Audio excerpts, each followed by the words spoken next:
ഈ max care ഹോസ്പിറ്റലിൽ സൗജന്യ നട്ടെല്ല് രോഗനിർണയ ക്യാമ്പ് ആരംഭിച്ചിരിക്കുന്നു. നടുവേദന, കഴുത്തുവേദന, പുറംവേദന, ഡിസ്ക് സംബന്ധിച്ചുള്ള എല്ലാ അസുഖങ്ങൾക്കും വിദഗ്ധ ചികിത്സ.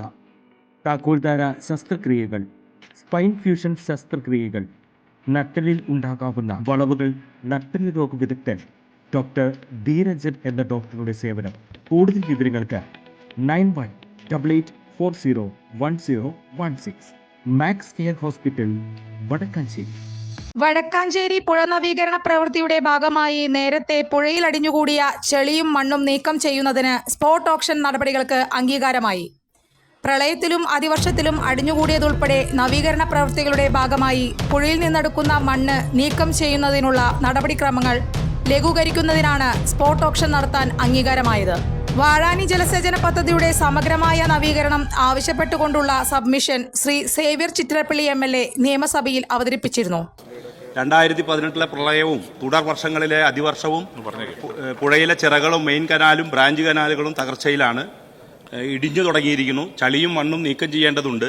കയ്യേറ്റങ്ങൾ ഒഴിവാക്കി പുഴ വീതി കൂട്ടേണ്ടതുണ്ട്. വടക്കാഞ്ചേരി നഗരത്തിലെ നിരന്തരമായ വെള്ളക്കെട്ട് ഒഴിവാക്കണം. ഇതുമായി ബന്ധപ്പെട്ട് മന്ത്രി ഉദ്ഘാടനം ചെയ്തൊരു പ്രൊജക്ട് ഉണ്ട്. അത് ഈ വേനലോടുകൂടി പൂർത്തീകരിക്കാൻ നടപടി സ്വീകരിക്കണം. സ്പോട്ട് ഓപ്ഷൻ വഴി മണ്ണ് നീക്കം ചെയ്യാൻ ടെൻഡർ വിളിക്കണം. മെയിൻ്റനൻസ് തുക വർദ്ധിപ്പിക്കണം. തോളൂർ ചിറയുടെ നിർമ്മാണം ആരംഭിക്കണം. ഡാമിൽ ഭൂകമ്പ മാപിനി സ്ഥാപിക്കണം. റിവർ ടൂറിസം സാധ്യമാക്കണം. ഈ ജലസേചന പദ്ധതിക്ക് കൂടുതൽ തുക വയ്ക്കണം എന്നതാണ് സബ്മിഷൻ. വടക്കാഞ്ചേരി പുഴ നവീകരണ പ്രവൃത്തിയുടെ ഭാഗമായി സ്പോട്ട് ഓപ്ഷന് അനുമതി ലഭ്യമാക്കണമെന്ന് ഈ സബ്മിഷനിലൂടെ ആവശ്യപ്പെട്ടിരുന്നു. വാഴാനി ജലസേചന പദ്ധതിയുടെ സമഗ്രമായ വികസനത്തിനുള്ള പദ്ധതി സംസ്ഥാന സർക്കാരിന്റെ പരിഗണനയിലാണെന്ന് അറിയിച്ച ജലവിഭവ വകുപ്പ് മന്ത്രി ശ്രീ റോഷി അഗസ്റ്റിൻ മണ്ണ് സ്പോട്ട് ഓപ്ഷൻ ചെയ്യുന്നതിനുള്ള നടപടി സ്വീകരിക്കാമെന്ന് ഉറപ്പു നൽകിയിരുന്നു.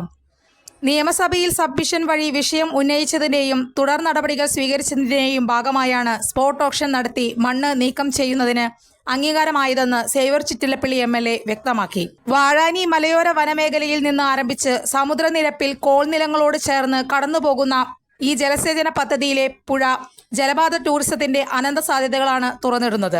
ദീർഘകാല അടിസ്ഥാനത്തിൽ റിവർ സൈഡ് ടൂറിസം സാധ്യതകളെ കൂടി ആവിഷ്കരിക്കാൻ ഉതകുന്ന വിധമുള്ള നവീകരണം ഉൾപ്പെടെ ലക്ഷ്യമിട്ടാണ് സബ്മിഷൻ അവതരിപ്പിച്ചതെന്നും സേവ്യർ ചിറ്റിലപ്പള്ളി MLA പറഞ്ഞു. കൂടുതൽ വാർത്തകൾക്ക് ഞങ്ങളുടെ ചാനൽ സബ്സ്ക്രൈബ് ചെയ്യുക. ഫേസ്ബുക്ക് ഫോളോ അപ്പ് ചെയ്യുക.